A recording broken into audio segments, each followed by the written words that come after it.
Listen to the rumble that began long before the first shot in the White Woods. It starts in foundries and rail yards, in design rooms and drafty depots, in hopes and misunderstandings.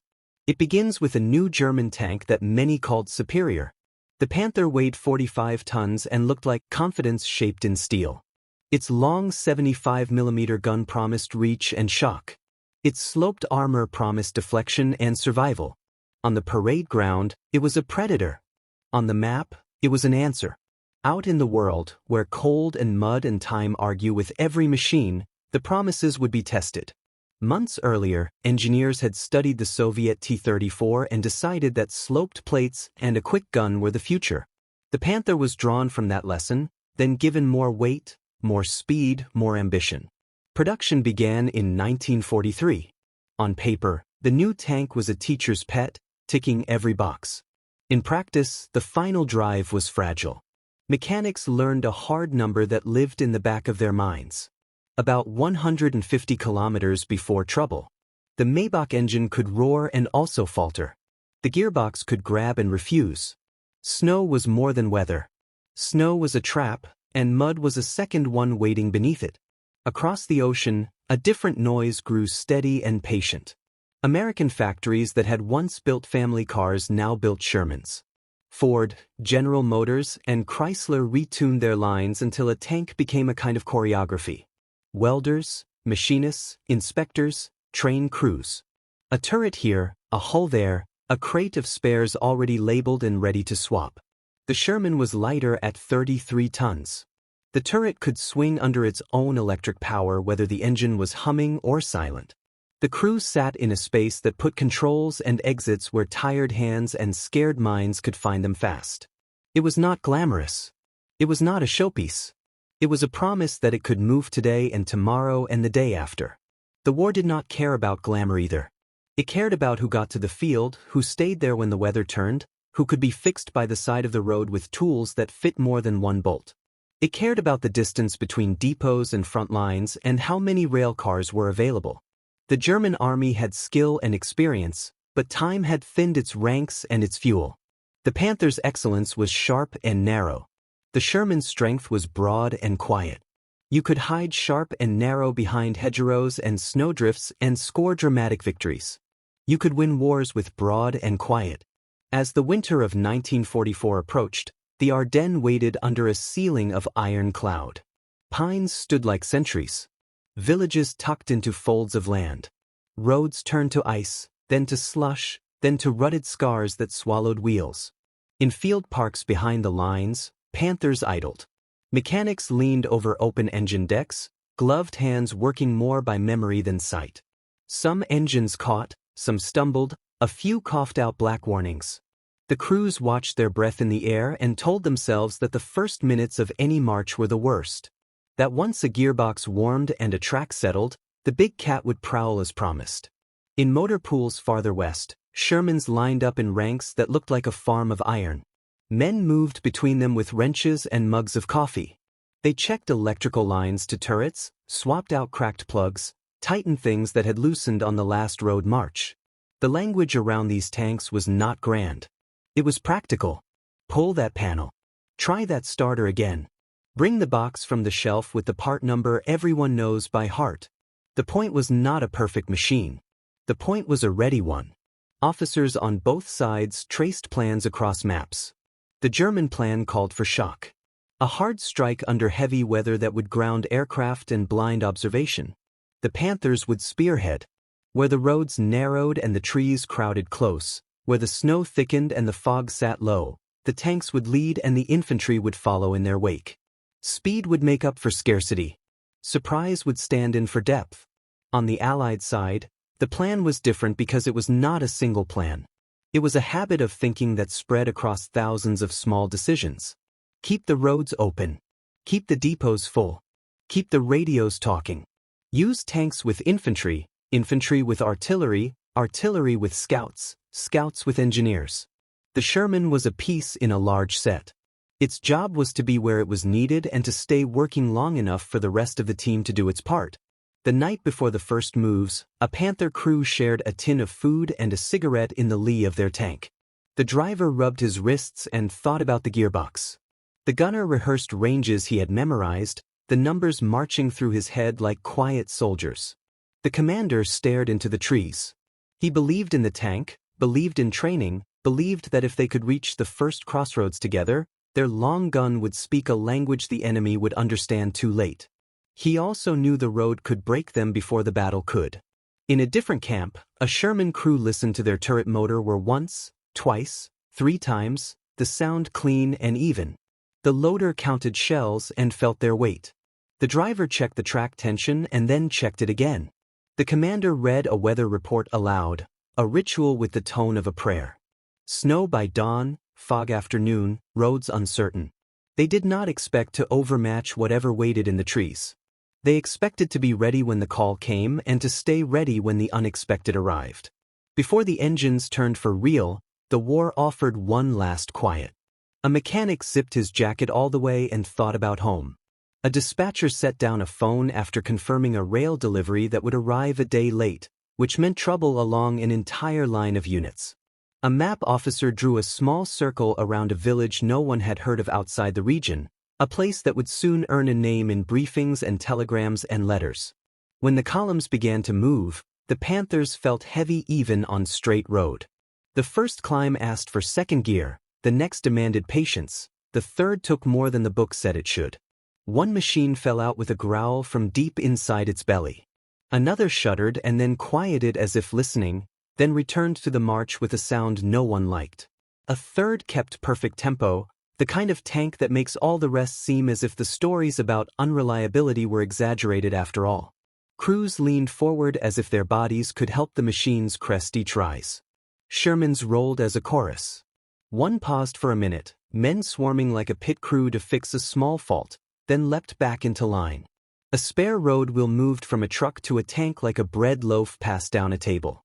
The radio net murmured about a unit that needed fuel and got it within the hour. Nothing was dramatic, which was the point. Drama is a tax and they paid it only when forced. The forest swallowed the sound of engines and gave back echoes that made short columns sound like long ones. Snow began to fall, first as individual feathers, then as a steady veil. Tracks printed their arguments into the white. Behind the lead vehicles, the prints turned gray with slush. Ahead, the air looked thick enough to touch. The first skirmishes would come soon. Crews felt it in their stomachs and in the way the world narrowed to the next bend, the next field, the next cluster of houses crouched behind hedges. Out here, the contest was not simply gun against armor. It was ambition against reality. A tank built for apex performance against a tank built for the grind. The Panther promised that if it could find a clear line of fire at range, it could end a fight in an instant. The Sherman promised that it would be present for every fight that needed it, and present again tomorrow. The forest did not care about promises. The forest cared about who arrived. Engines deepened. The first crossroads appeared, half hidden by drifting snow, the signpost leaning like a tired man. Tracks carved toward it from both directions. The field to the left dipped into a hollow where a stream ran under ice. The farmhouse ahead had a red door and a stone wall scarred by earlier seasons. Somewhere beyond the hedges, a long gun waited, and somewhere else an electric turret motor hummed to life. The road to the snowbound forest had ended. The meeting it promised was about to begin. At dawn the forest looked like a painting someone had half erased. The fog hung thick over the pines, muting color and sound until even engines seemed to whisper. The first Panther in line slowed as its commander peered through binoculars that caught nothing but gray. His breath clouded the glass. He wiped it with a glove and tried again. Nothing. Only the quiet clank of treads behind him, a rhythm like a heartbeat trying to stay calm. In another corner of the forest, a Sherman crew sat tight behind a hedge, the tank's nose aimed at a narrow road that led through the mist. The gunner adjusted his sight, though there was little to see. The commander's voice was steady, but everyone could hear the tightness underneath. "They'll come soon," he said, "and we'll see them before they see us." No one answered. They just listened, to birds startled into flight, to snow sliding off branches, to their own nerves counting down to whatever would break the silence first. When it came, it was not a shot but a sound. A distant grind that grew louder, heavier, until the trees themselves seemed to tremble. The Panther column was on the move again. The lead tank crept forward, its long gun cutting through the fog like a finger pointing to destiny. Inside, the gunner whispered to himself, rehearsing distances. 400 meters, 600, 1,000 if luck favored him.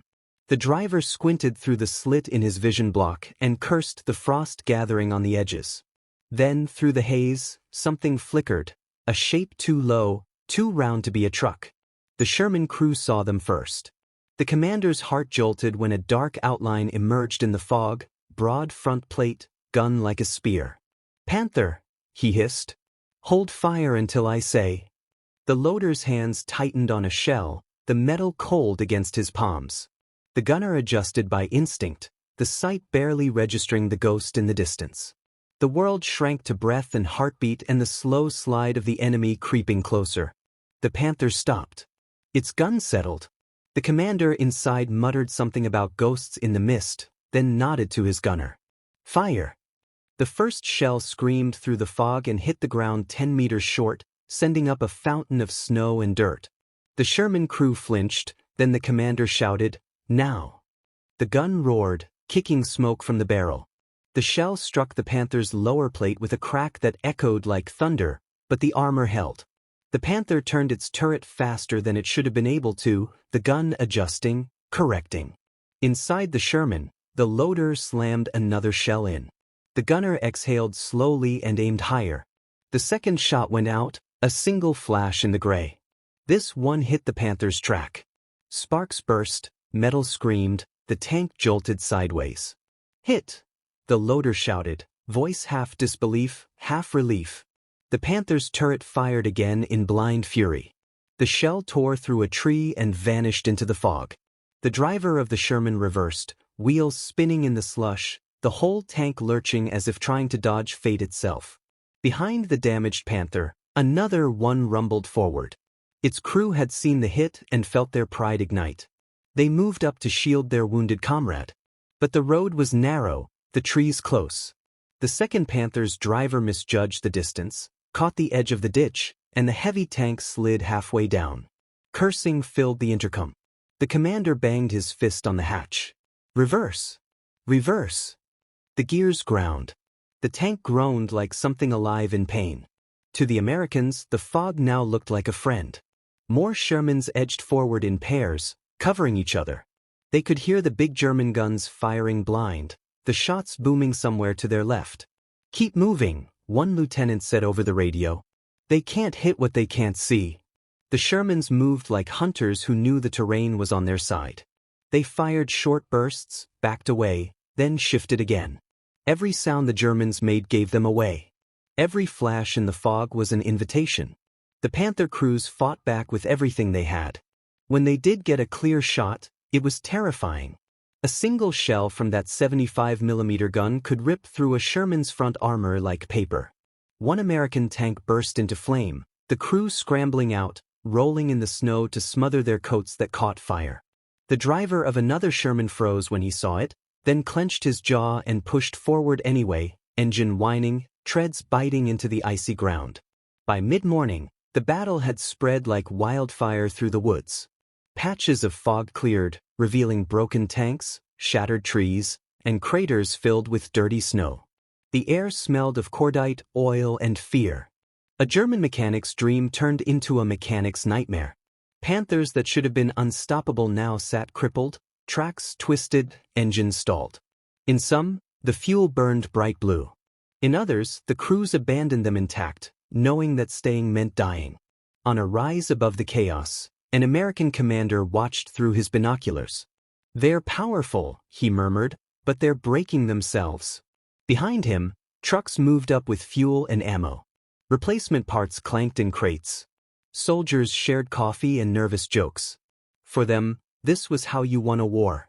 Keep the wheels turning, the engines humming, the men supplied. Down below, a Panther that still worked fired one last shot. It found its mark, slicing through a Sherman's side and stopping it cold. The German commander smiled for a heartbeat. Then his own engine sputtered. A puff of smoke, a shudder, silence. He hit the controls, tried again, nothing. The machine that had just killed now refused to move. He laughed once, bitterly, and looked out at the white trees closing in. The fog thickened again. The battle slowed, then quieted. Snow fell through the drifting smoke, settling over steel that would not move again. Some of the Panthers still had full fuel tanks. Their crews trudged away, leaving them like monuments to ambition. The Shermans gathered at the crossroads, their engines idling soft, like tired hearts still beating. The forest, silent once more, kept its secret. It had seen two kinds of strength that morning. One forged in brilliance, the other built in persistence. Only one would still be running by nightfall. By afternoon the fog had lifted, and the forest opened into a valley that looked almost peaceful. A few scattered houses stood beside a frozen stream, their chimneys still sending lazy trails of smoke into the pale sky. The Panther crews called it a perfect place to regroup. The Sherman columns called it a perfect place to get ambushed. Both were right in their own ways. The lead Sherman reached the first bend and stopped. The commander climbed halfway out of the hatch, scanning through his binoculars. The houses looked quiet, too quiet. He could smell wood smoke, but he couldn't see people. He motioned the driver forward a few meters, just enough for the gunner to have a clear view of the crossroads. "Eyes on that red door," he said. The gunner nodded. "Red door, got it." They had learned to measure danger not in sounds but in absences. No birds, no dogs, no human voices. The kind of silence that only war can make. Up the road, hidden behind a barn with its roof half caved in, two Panthers waited. Their engines were off to keep from giving away their position. The crews sat in the cold, breath turning white in the dark compartments. The gunner of the first Panther tapped his foot nervously. "They'll come," he whispered. His commander smiled faintly. "They always do." He had fought on the Eastern Front and carried its habits with him: patience, precision, and a quiet contempt for rushing. He believed that one well-placed shot could turn the tide of an entire day. Then came the sound, soft at first, then clearer. Tracks crushing snow, the familiar rhythm of Sherman's moving in column. The German commander waited until the first silhouette appeared on the road, then lowered his periscope. "Ready," he said. His gunner lined up the shot, adjusting for distance, wind, and instinct. He exhaled once and fired. The shell slammed into the lead Sherman before the crew even saw the flash. The explosion tore through the side, flipping the tank partly off the road. Smoke and steam mixed as men scrambled out, coughing, faces black with soot. The second Sherman reacted instantly, firing into the barn that had betrayed the shot. The round hit the upper wall, splintering beams and sending a shower of flaming wood over the hiding place. The Panther rolled out of the smoke, gun swinging, its engine growling back to life. The next few minutes were chaos. Shermans fanned out, using fences and ditches for cover. The Panthers fired, each shot cracking the frozen air like thunder. Villagers who had stayed hidden in their cellars could feel the earth shake with every hit. One American tank managed to circle around, its driver risking open ground to flank the enemy. "Left, keep left," the commander shouted. The driver obeyed, teeth gritted, as bullets from machine guns sparked against the armor. The flanking Sherman found its chance. The gunner lined up the shot on the Panther's exposed side. He fired. The shell punched through the armor, igniting fuel inside. The German tank lit up like a furnace. The commander of the Panther climbed out of the turret, jacket burning, and stumbled into the snow. He dropped to his knees, eyes wide but unseeing. His crew didn't follow. The second Panther roared and turned its gun toward the smoke, but before it could fire, another Sherman hit its track. The giant shuddered and stopped, one tread torn loose. When the shooting stopped, the valley was a landscape of ruin. The barn had collapsed. The red door of the nearest house was gone, blown off its hinges. The snow around it was streaked with black oil and blood. The surviving Sherman crews climbed out, shaking, blinking through the haze. One of them looked at the wrecked Panthers and muttered, "They hit hard, but they don't last." The American commander walked through the wreckage, boots crunching on ice and metal fragments. He paused beside the burned Panther, touching the steel still warm under the snow. "Beautiful machine," he said softly. but too proud for its own good. Behind him, the mechanics were already at work, checking which Shermans could move and which would need towing. Trucks began arriving with fuel and ammunition, a system already turning to refill what the battle had emptied. Across the valley, a German sergeant led a handful of surviving crewmen into the woods. They moved quietly, afraid of aircraft or patrols. Their boots sank deep into the snow. One of them looked back once at the burning tanks and whispered, "They'll fix theirs by morning." "We won't." No one answered. They all knew it was true. By nightfall, the village of the Red Doors was silent again, except for the sound of engines idling and men talking low by campfires. The snow had turned pink under the glow. A medic walked between the fires, checking on the wounded, while others repaired broken tracks under the dim light of lanterns. Farther down the road, an officer wrote a short report for headquarters. It said only, "Enemy armor encountered and destroyed. Minimal losses. Moving forward." No mention of the fear, or the smell, or the red door that would stay in his memory long after the war ended. Above them all, the stars returned, sharp and cold. The forest had swallowed so many sounds that day, but the war still moved somewhere beyond the ridge, still hungry, still waiting for dawn. Morning came slowly, dragging pale light across the wounded forest. The snow had hardened overnight, forming a crust that crunched under every step. Smoke hung in the air from the burned tanks and broken barns, turning the horizon into a smudge of gray. The Sherman crews stirred before sunrise, breath-forming clouds inside their tanks as engines coughed awake. The sound rolled through the valley like a drumbeat that refused to stop. The men looked tired but determined. They had survived the night, patched holes in armor with steel plates scavenged from wrecks, replaced cracked periscopes, and filled their bellies with whatever the cooks could warm. The radio crackled with orders. "Push east, hold the crossroads beyond the stream, expect resistance." The driver of one Sherman muttered, "Resistance. That's all there ever is." His commander smiled faintly. "Means we're going the right way." A few kilometers ahead, German crews were doing the same, though with fewer tools and less hope.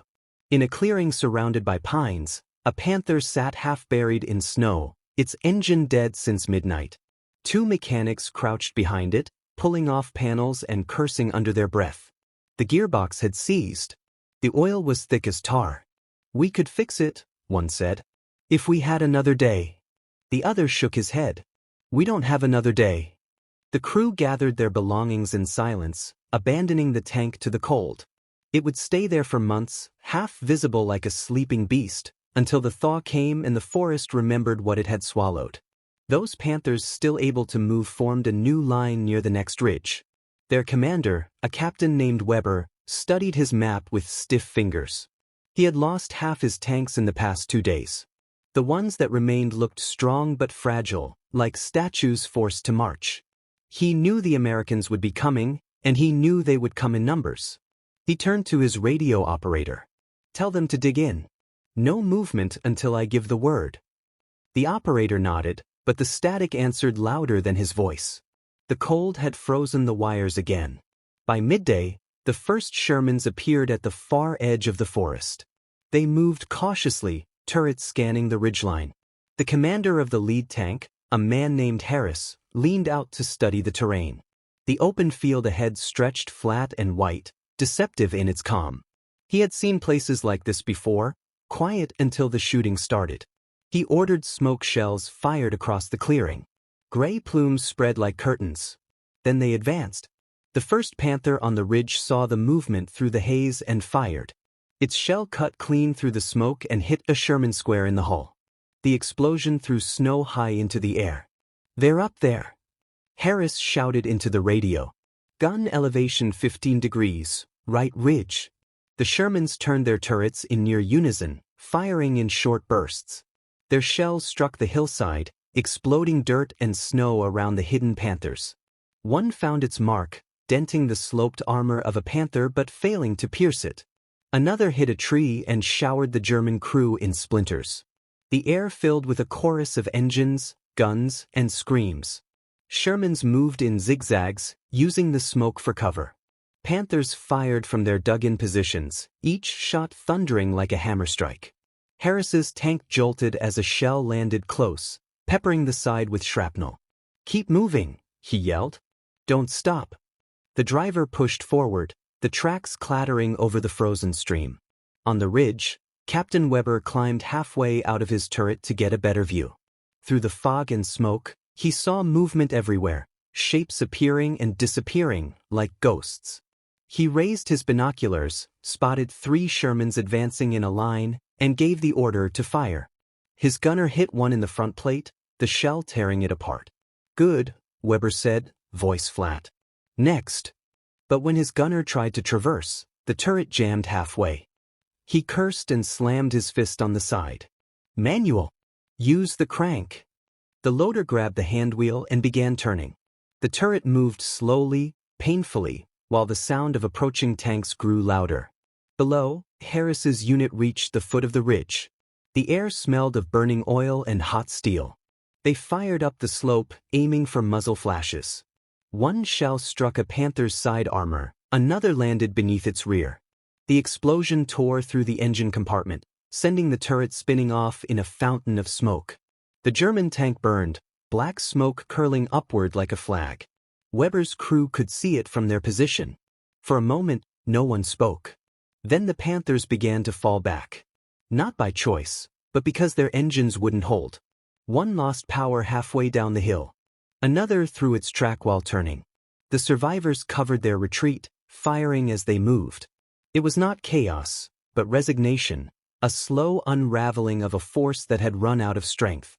The Shermans climbed the ridge, guns still hot, crews still shouting over the radio. Harris looked out from his hatch at the burning valley below. "We've got them," someone said. He didn't answer. He just stared at the wrecks, the frozen men beside them, and the trail of smoke stretching into the distance. He knew the battle wasn't over. The enemy would dig in again, somewhere else. But the pattern was clear now. The Panthers hit hard, then broke harder. The Shermans bent, but they never stopped. By nightfall, the ridge was theirs. Mechanics worked by lantern light again, pulling tools from crates, patching holes, refueling tanks. The soldiers sat near fires, their faces orange in the glow, drinking coffee that tasted like ashes. Harris opened a small notebook and wrote a single line before closing it again. "The hardest road is the one we can still travel." Behind him, the engines idled, waiting for dawn. Far to the east, in another forest, another crew was already wrestling with a frozen gearbox, wondering if their tank would make it through one more day. The war kept moving, relentless as winter itself.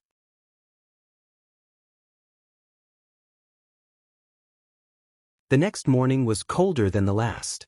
The sun rose weakly through a sky the color of lead, and the air carried the kind of stillness that comes only before another storm. The Shermans lined up along a frozen river, their breath turning to mist. The bridge ahead of them, the one marked on the map as Hellenthal Crossing, was narrow and old, stone arches and timber rails built for wagons, not for war. Still, it was the only way forward.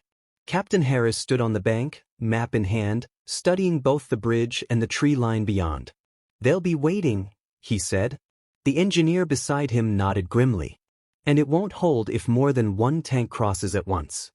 Harris sighed, eyes tracing the frost that coated the bridge. "Then we'll take it one at a time. First tank moves slow. Everyone else covers."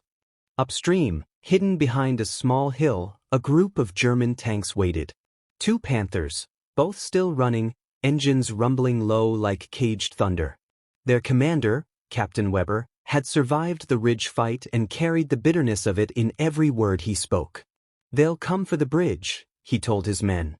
"They always come for the bridge. We'll hold them long enough to make them bleed." He looked over his tanks, the paint scorched, tracks patched with spare links, ammunition low. They had no illusions left. The Panther was powerful, but power meant nothing without time and fuel. Still, they waited, their guns aimed at the narrow road. The fog began to lift, revealing the river below, flat and gray as steel. At mid-morning, the first Sherman moved onto the bridge. Its tracks groaned against the frozen planks. The driver held his breath, as if his weight alone could break the whole structure. Behind him, the others fanned out along the bank, guns ready. The radio crackled in Harris's ear. "Visibility's bad, but I think I saw movement on the hill." He raised his binoculars and caught a glimpse of something dark shifting between the trees. "Panthers," he said quietly. "Two of them." Before he could give the order, the first shot came. A high-velocity shell sliced through the air and slammed into the bridge's far arch, showering stone into the river. The Sherman on the bridge lurched, the driver shouting as he tried to push forward. The tank made it halfway before the second shell hit. The explosion lifted the rear end and threw it sideways. For a second, it hung there, balanced on the edge, then toppled into the icy water below. "Covering fire!" Harris shouted. The river exploded with bullets and cannon blasts as the Shermans on the bank returned fire. Smoke shells burst across the opposite hill, and the Panthers vanished into the haze. The engineers ducked behind the remaining arch, yelling to each other over the noise. "We can still fix it," one called. "If we hold them off for 10 minutes. Harris didn't look back. "You've got 5. On the other side, Weber's Panthers shifted position. One moved closer to the riverbank, firing blind through the smoke.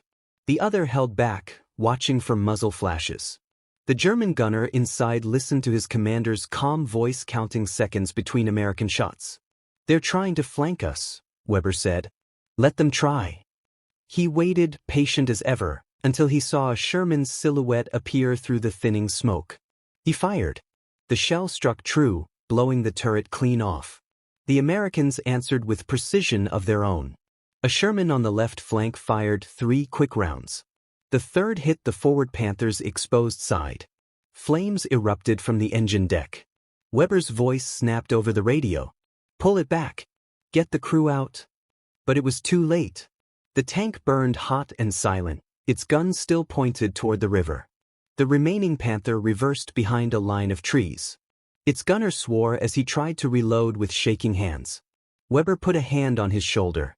"Calm down," he said softly. "We have 1 shot left. Make it count." He raised his periscope again, scanning the bridge through drifting smoke. The engineers were already laying new planks, the Americans covering them with relentless fire. Weber adjusted his aim, exhaled, and whispered, "Now." The shell left the barrel with a sound that cracked the air. It struck the bridge near the center, sending debris flying. The structure shuddered but held. For a heartbeat, both sides froze, then one of the Shermans fired back. The round hit the trees, tearing through the Panther's armor. Weber felt the shock roll through his chest like a punch. He tried to speak, but only blood came. The gunner turned to him, eyes wide. "Captain?" Weber smiled faintly. "Time to go." Then he slumped against the hatch. When the smoke cleared, the bridge still stood, scarred but intact. The engineers had done their job. The Shermans crossed one by one, treads grinding over splintered wood and frozen stone. Harris watched the last tank reach the far side, then walked to the edge, looking down at the water where the first Sherman had fallen. Steam rose from the wreck below, mixing with the snow. "No bridge comes cheap," he murmured. By dusk, the column was across. Behind them, the fires of the Panthers flickered out, leaving only black shapes in the snow. The men didn't cheer. They just kept moving, engines growling into the dark, following a road that promised more cold, more fighting, more miles. Somewhere behind them, the frozen river carried the pieces of the broken bridge downstream, disappearing into silence. The war rolled on, as unstoppable as the current beneath the ice.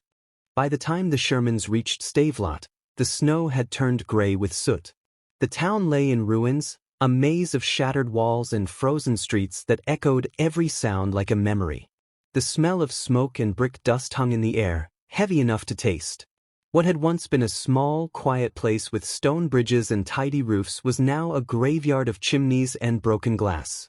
Captain Harris climbed out of his tank near what used to be the town square. The statue in the center had fallen, its stone face lying in the snow. He could hear artillery far off in the east, muffled by the hills. "We're ahead of schedule," his radio man said. Harris nodded, scanning the wreckage. "Or they're behind it." The men moved through the streets carefully, guns aimed at dark doorways. Every corner looked like an ambush. The snow crunched under boots, the only sound besides the distant rumble of engines. One of the younger crewmen stared at a burned-out truck and whispered, "Civilians?" The sergeant beside him shook his head. "Long gone." But his eyes said he wasn't sure. In the shadows of a collapsed church, a German squad huddled beside a Panther that had been abandoned the night before. Its turret was frozen in place, barrel aimed uselessly at the sky. The commander, a young lieutenant with a scarf tied around his neck, watched the street through a narrow crack in the wall. "They're coming," he said softly. "We'll hold them here." His men looked at the tank beside them. The machine that had promised victory now turned into cover for survival. The first Sherman rolled into view, turret sweeping from left to right. The gunners spotted a flicker of movement near the church. "Contact!" he shouted. The cannon fired, the shell hitting the stone wall and blasting out a storm of debris. The German soldiers scattered, some firing rifles, others ducking behind the Panther's carcass. The echo bounced between the ruins, turning one shot into many. Harris crouched beside his tank, shouting orders over the radio. 2 and 3, swing around left. Don't get stuck in the alleys. His voice was calm, clipped, every word honed by repetition.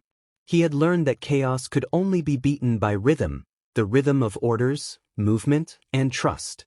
The fight through Stavelot was slow and brutal. The Panthers that still worked fired from behind walls, using every street corner as a shield. Their guns hit hard, turning cobblestones into craters. The Shermans responded with smoke shells and patience, inching forward under cover. They had learned not to duel head-on. They hunted instead, flanking, circling, forcing the big cats to turn their heavy turrets where they least wanted to. One Sherman rounded a corner too fast. A hidden Panther fired, the shell cutting through the front plate. The tank stopped dead, flames pouring from its hatches. Harris heard the explosion and knew the sound of loss. He didn't look back. He couldn't. "Keep going," he said into the radio. "We don't stop here." Inside the church, the young German lieutenant wiped dust from his eyes. He saw the Panther beside him begin to smoke. The crew inside had tried to start the engine, but the fuel line had frozen solid. The driver climbed out, shouting for help. Then a shell struck the side and the tank erupted, a column of black fire rising through the broken roof. The lieutenant stumbled back, ears ringing, mouth full of ash. By midday, the town square was a wasteland of fire and snow. The Sherman stood among the ruins, engines idling like beasts catching their breath. Harris stepped down from his tank and looked around at the silence that followed. No cheering. No talk. Just the wind slipping through broken windows. The radio crackled. "We're through," said one of his officers. "No more armor ahead. Just retreating infantry." Harris nodded. "Good. Set perimeter. No chasing. Let them run." He climbed back into his tank and closed the hatch, resting his forehead against the cold steel. For a moment, the world outside was gone. The gunfire, the cold, even the smell. All he could hear was the hum of the engine beneath him, steady and alive. Farther down the road, retreating Germans looked back at the town disappearing in smoke. Among them walked the young lieutenant from the church, his scarf torn, his face gray with soot. He didn't speak. None of them did. Behind them, the last Panther still able to move limped away, one track dragging, leaving a crooked trail in the snow. That night, as darkness fell over Stavelot, the men built fires inside roofless houses. The flames flickered against cracked walls and melted icicles. Someone played a harmonica, soft and off-key.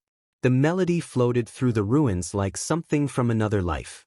Harris sat beside the fire, staring into it. "We'll move again tomorrow," he said quietly. No one answered. The men just nodded, eyes half closed, the heat thawing their hands for the first time in days. Outside, the snow began to fall again, covering the wrecks, softening the scars. Above the town, the moon rose pale and distant. The battle had ended, but the war had not. The tanks rested like sleeping animals, their engines ticking as they cooled. Somewhere beyond the hills, the next fight waited, and the road to it was already buried under fresh snow. The road west of Stavelot wound through miles of frozen forest, a single gray ribbon cutting between black trees. By evening the snow had thickened again, and the headlights of the convoy turned it into a tunnel of falling light.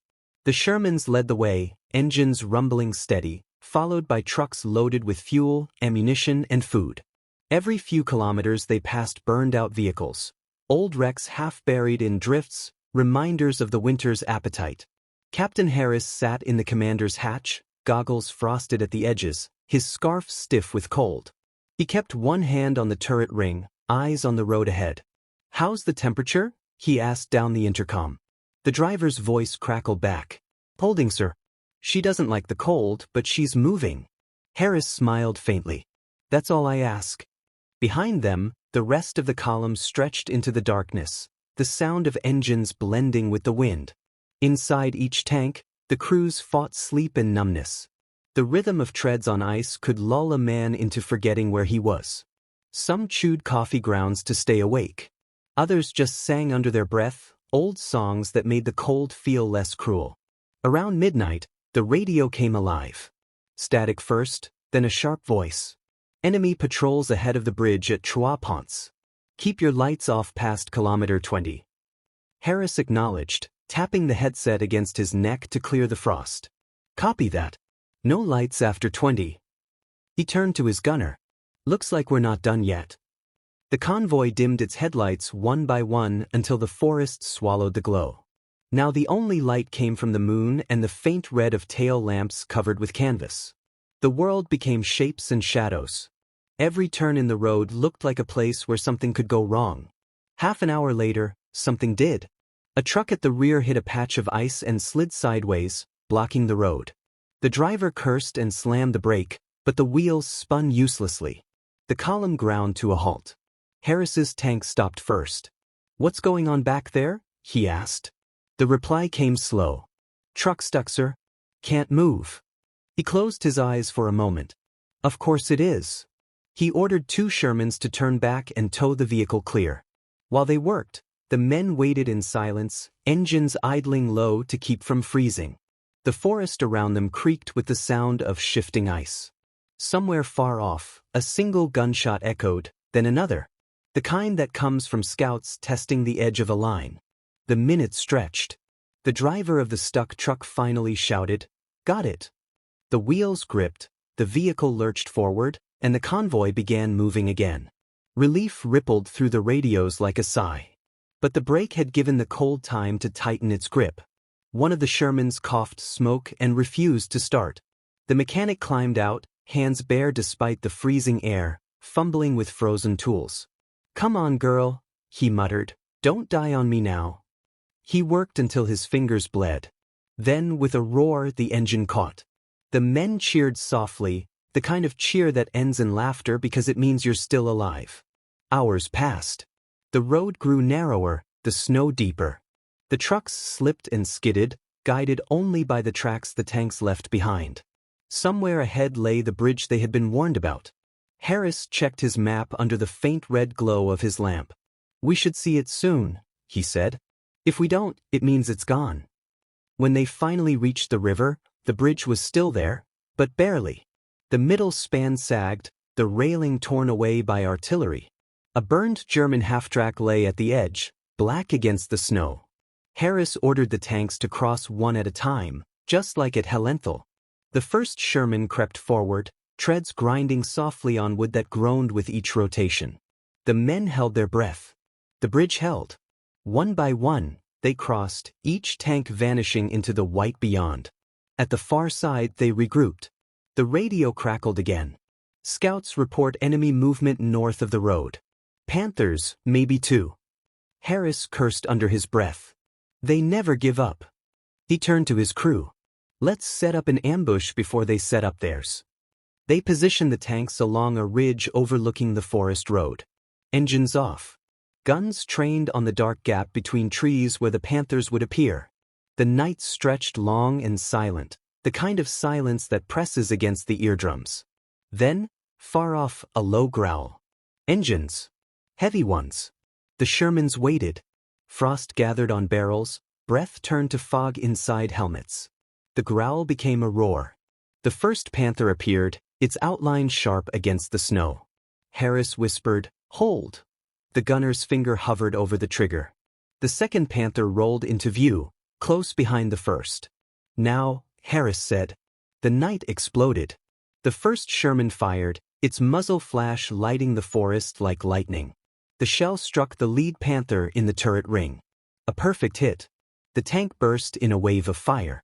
The second Panther tried to turn, but another shot hit its side, throwing sparks into the trees. For a moment the forest was all flame and sound, then silence again. The burning tanks crackled as the fire melted their paint. The snow hissed where it met hot steel. Harris exhaled slowly. "Let's move before dawn finds us." The engine started, low and rough, like animals waking from hibernation. The convoy rolled out once more, disappearing into the white hills. Behind them, the forest smoked and glowed faintly, two black shapes burning bright enough to mark the path they had survived. The night was long, but it had not swallowed them. And somewhere ahead, under the same dark sky, the next road waited. The dawn that followed felt sharp enough to cut. The air was so cold that breath froze midair and fell like dust. The Shermans crawled along a ridge overlooking a narrow valley where the road twisted toward the German frontier. The map said there was nothing left between them and the river line. The radio said otherwise. Scouts had seen armor ahead, large, slow, and desperate. Panthers again. Captain Harris knew what that meant. A rear guard. A last stand. The kind of fight that burns itself out because there is nowhere else to go. The men could sense it too. They spoke little, focusing on the quiet rituals that kept fear at bay, checking ammo, tightening track bolts, cleaning gun sights already clean. When the order came to move down into the valley, no one said a word. The engine started in unison, a low growl echoing off the frozen hills. Down below, hidden among the trees, the last Panthers waited. Their paint was scarred, their engines tired, but their guns were still perfect. Captain Weber's old company, what was left of it, had gathered under a new officer, a young major named Kruger. He stood beside his tank, rubbing his gloved hands together, trying to warm fingers that had long forgotten what warmth was. "We hold here," he told his men. "We give them one more reason to remember us." The German crews nodded. They had no illusions left. They knew the war was slipping away, but pride still mattered. The Panther was their pride. The first snow began to fall again just as the Shermans entered the valley. Harris's lead tank crept forward, its gun sweeping the treeline. "Keep your spacing," he ordered. "Don't bunch up." The snow muted their movement, the forest around them silent except for the faint hiss of falling flakes. Then a crack split the air, a single shot that tore the stillness apart. The shell came from the ridge ahead. It struck a Sherman square in the hull, blowing the turret clean off. Harris ducked as the shockwave rattled his own tank. "Panthers," he shouted. 2:00. "Return fire." The valley erupted. The Shermans fired smoke shells first, turning the open space into a gray fog. Muzzle flashes blinked like lightning inside it. The Panthers fired back, their long guns cutting through the haze with brutal precision. Each shot sounded like the closing of a door somewhere in the soul of the earth. Harris's gunners spotted one of them through the smoke, its black cross faint against the snow. "Target sighted," he called. Harris steadied his voice. "Fire." The cannon kicked and the shell flew. It hit just below the turret of the Panther, tearing through the armor and igniting fuel inside. The explosion threw fire up into the sky. The gunner exhaled shakily. "Got him." Harris didn't reply. He was already scanning for the next. Across the valley, Major Kruger watched the burning tank through his periscope. He felt the heat even from here, the glow reflecting off the frost on his hatch. "Keep firing," he ordered. "They have more, but they're not better." His gunner adjusted and fired again. Another Sherman exploded, its crew spilling out into the snow. For a moment, it looked as if the Germans might hold. But then the Shermans began to move again, two flanking wide to the left, one circling through the trees. Harris had seen this kind of fight before. Panthers could dominate in a duel, but they could not dance. Their turrets turned too slow, their gears too stubborn. The Shermans moved like wolves around a bear. Kruger realized too late what was happening. Left side. Cover the left, he shouted, but his loader was already fighting to feed another shell into the gun. The tank jolted as a hit struck the track, locking it in place.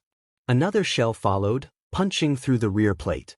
The engine screamed once, then died. Kruger's hand slipped from the periscope. He sat back in his seat, staring at the smoke filling the cabin. "So this is it," he whispered.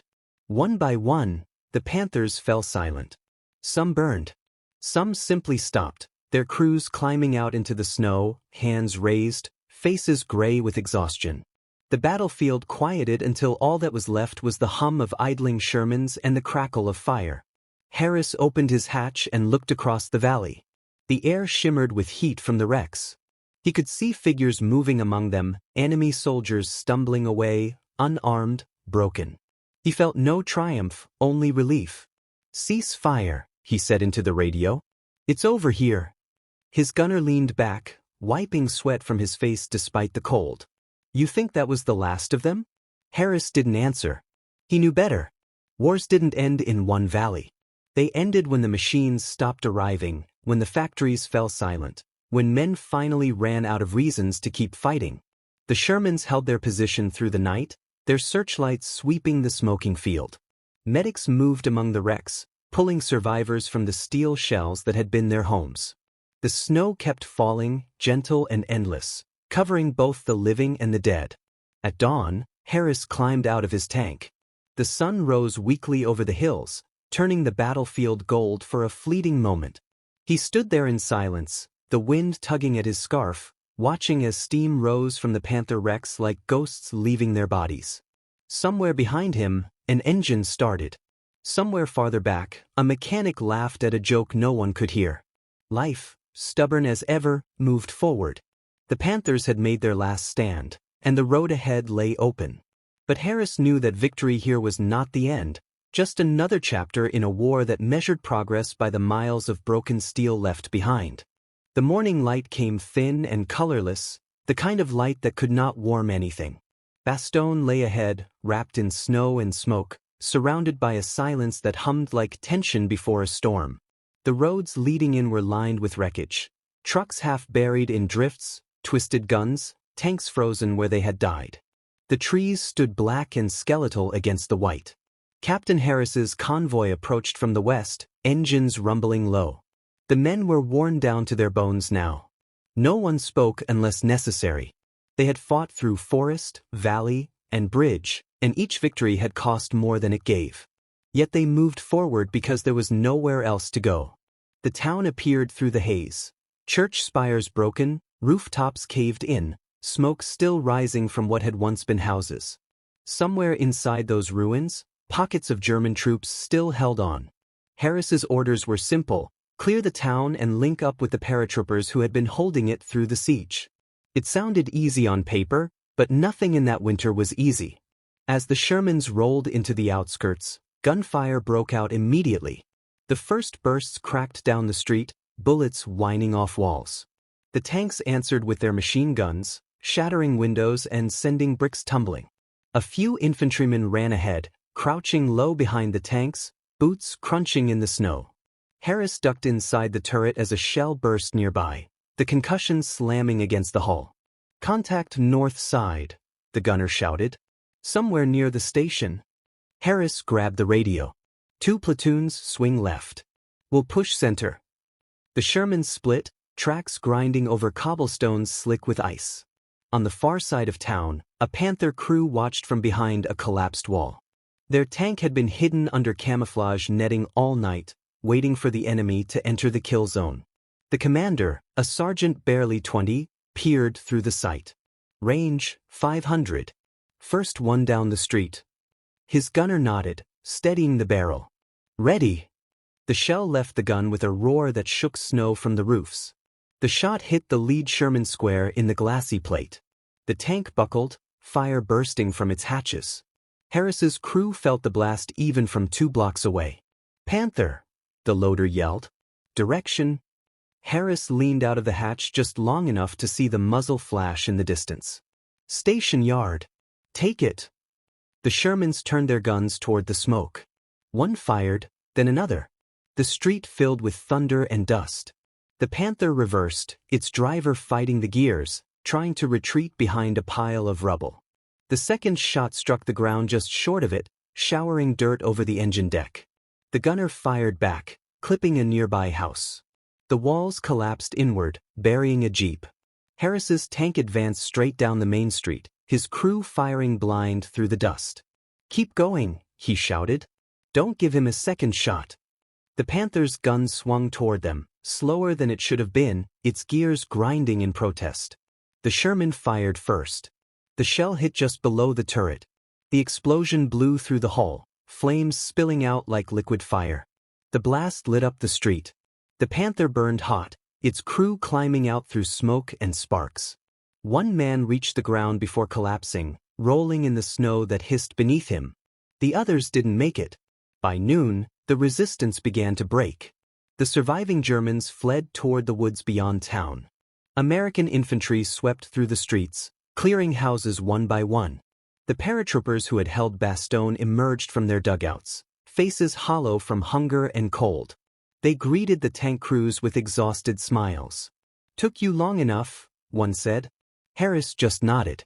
"We had to bring the whole road with us." The men shared what little warmth they could, cigarettes, coffee thick with grit, laughter that sounded too fragile to last. The snow kept falling, softening the sharp edges of the ruins, muffling the world like a blanket. That night, Harris stood outside his tank, looking toward the eastern hills where the last German lines were breaking. The sky was pale with starlight. For the first time in weeks, he could breathe without tasting smoke. Around him, mechanics worked under dim lamps, patching bullet holes, tightening bolts, coaxing engines back to life. None of them asked what came next. They already knew. Another town. Another road. Another dawn. In the center of Bastogne, near the ruined church, a group of soldiers built a small fire. Its glow flickered against the snow-covered tanks, making their steel seem alive again. Someone hummed a tune that had no words. Someone else joined in. The sound drifted upward, lost among the quiet bells of wind through broken glass. The war was not over, but the worst of the winter was dying. The Panthers had made their stand and fallen. The Shermans had endured. The valley, the forests, the bridges, all had been paid for in fire and cold and will.